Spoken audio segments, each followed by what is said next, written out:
Hi, this is Barry Haimo. Thanks for tuning in to another dose of bite-sized bits of knowledge where we give you meaningful information in a short amount of time.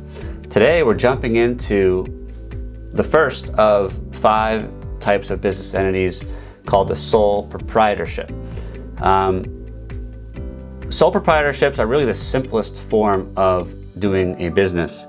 And let's talk about how they work. So to start, a sole proprietorship has no real filing. There's no formation of an entity. It's really just you doing business either under your name or a business name, but it's just you. There's no separation. You're limited to one owner, just you. If you want to raise capital, you really got to put it, come out of your own pocket, and I'll explain why in a moment.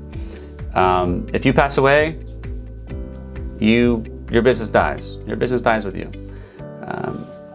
Operationally, there's very few requirements, so it's easy. Management, good. Congratulations, you're the boss.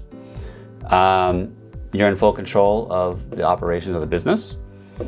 Liability is one of the biggest weaknesses, I think, of sole proprietorships, or if not the biggest weakness, is you are fully liable for the debts of the business, the liabilities of the business.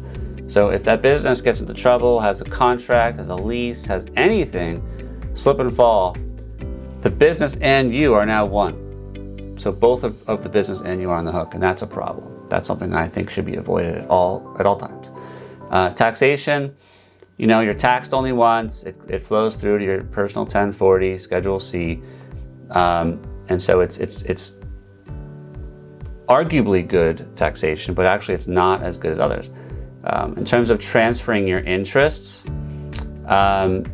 yes, you can transfer your interests, but you're really transferring your assets, like the name, the trademarks, the intellectual property, your customer lists, your assets, so to speak. You're really not transferring a company because there is no company. In terms of allocations of available cash, it just goes through to your other pocket. It's really just you. So there's no issues there. To terminate it, to dissolve it, it's easy. It's really the easiest easiest entity to dissolve it, which is the same word as to close a business. Generally, we call it dissolving it. In terms of who it's best suited for, I'd recommend it really be limited to a single business owner, or a single owner business. Really like a lemonade stand, and even a lemonade stand I wouldn't recommend because there's still liability exposure there, and I see no reason to do that. There's too many other options. So, in my opinion, you never want to do a sole proprietorship, just never.